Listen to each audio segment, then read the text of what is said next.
Iran அதிபர் தேர்தலில் நடுநிலைவாதியும் சீர்திருத்தவாதியுமான மசூத் வெற்றி. ஈரானின் புதிய அதிபராக சீர்திருத்தவாதியான மசூத் பெசஸ்கியன் தேர்ந்தெடுக்கப்பட்டுள்ளார். அவருக்கு எதிராக போட்டியிட்ட தீவிர பழமைவாதியான சைட் ஜலீலியை தோற்கடித்து அதிபராகியுள்ளார். எண்ணப்பட்ட 3 கோடிக்கும் அதிகமான வாக்குகளில் டாக்டர் மசூத் 53.3 வாக்குகளை பெற்றுள்ளார். ஜலீலி 44.3% வாக்குகளை பெற்றார். ஜூன் 28 அன்று நடந்த முதல் சுற்று வாக்குப்பதிவில் எந்த ஒரு வேட்பாளரும் பெரும்பான்மை பெறாத நிலையில் 40% என்ற அளவில் வரலாற்றில் மிக குறைந்த வாக்குப்பதிவுக்கு பிறகு 2ஆம் கட்ட தேர்தல் நடந்தது. ஈரானின் முந்தைய அதிபர் இப்ராஹிம் ரைசி கடந்த மே மாதம் ஹெலிகாப்டர் விபத்தில் உயிரிழந்ததை அடுத்து அதிபருக்கான தேர்தல் நடத்தப்பட்டது. இந்த தேர்தலின் இறுதி முடிவுகள் ஈரானின் உள்துறை அமைச்சகத்தால் அறிவிக்கப்படுவதற்கு முன்பே டாக்டர் பெசஸ்கியனின் ஆதரவாளர்கள் தெஹ்ரான் மற்றும் பல நகரங்களின் தெருக்களில் இறங்கி கொண்டாட்டங்களை தொடங்கிவிட்டனர். சமூக ஊடகங்களில் வெளியான வீடியோக்களில் பெரும்பாலும் இளைஞர்கள் வெற்றி கொண்டாட்டத்தில் நடனமாடுவதையும் அவரது பிரச்சாரத்தில் பயன்படுத்தப்பட்ட பச்சை கொடியை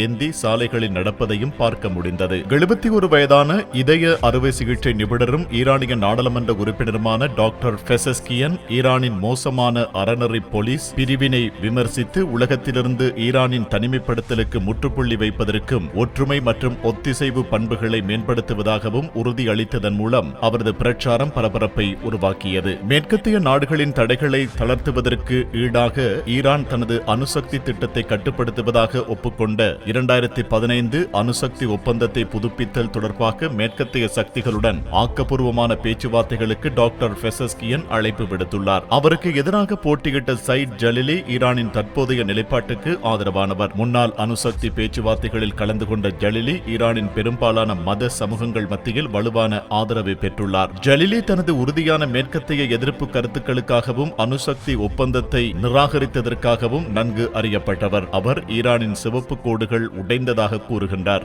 சமீபத்திய வாக்கெடுப்பில் 50% வாக்குகள் பதிவாகியிருந்தன. கடந்த வாரத்தின் முதல் சுற்று வாக்குப்பதிவை விட அதிகமான வாக்குகள் பதிவாகியிருந்தன. மக்கள் மத்தியில் பரவலான அதிருப்தி நிலவியதால் முதல் சுற்றில் மிக குறைவான வாக்குகள் பதிவாகியிருந்தது. 1979 இஸ்லாமிய புரட்சிக்கு பின்னர் குறைந்த வாக்குகள் பதிவாகியிருப்பது இதுவே முதல் முறை. பரவலான அதிருப்தியால் மில்லியன் கணக்கான மக்கள் தேர்தலை புறக்கணித்துள்ளனர். ஈரான் தேர்தல்களில் முதன்மை வேட்பாளர்களாக இஸ்லாமிய கடும் போக்காளர்கள் இருக்கின்றனர். அவர்களுக்கு மத்தியில் யாரை தெரிவு செய்வது என்று மக்களின் விரக்தி அதிகரித்தது. மேலும் உச்ச தலைவர்கள் கொள்கையை கடுமையாக நெறிப்படுத்தும் வரை அர்த்தமுள்ள சீர்திருத்தம் சாத்தியமற்றதாகவே இருக்கும் என்று மக்கள் கருதினர். தேர்தலில் முதல் சுற்றில் வாக்களிக்காத சிலர் ஜலீலி அதிபராக வருவதை தடுக்க இந்த முறை டாக்டர் பெசஸ்கியனுக்கு வாக்களித்ததாக கருதப்படுகின்றது. ஜலீலி வெற்றி பெற்றால் ஈரான் வெளி உலகத்துடன் மேலும் மோதல் நடவடிக்கைகளை நோக்கி செல்லும் என்றும் அவர் ஈரானுக்கு கூடுதல் தடைகளை கொண்டு வந்து மேலும் நாட்டை தனிமைப்படுத்துவார் என்றும் அவர்கள் அஞ்சினார்கள். 2022 மற்றும் 2023 நாட்டை உலுக்கிய ஆட்சி எதிர்ப்பு பேரணிகள் உச்சக்கட்டத்தை அடைந்த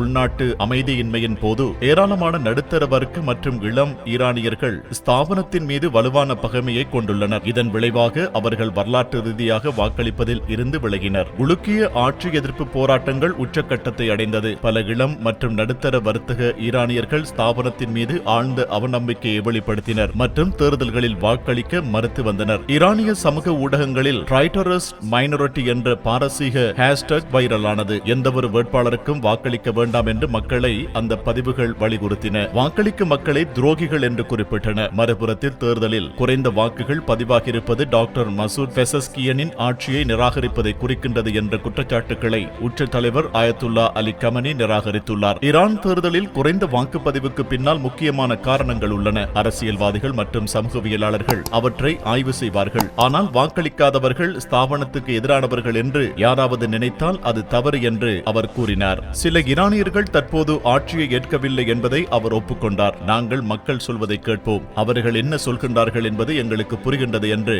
ஆயத்துல்லா கொமெனி கூறினார்.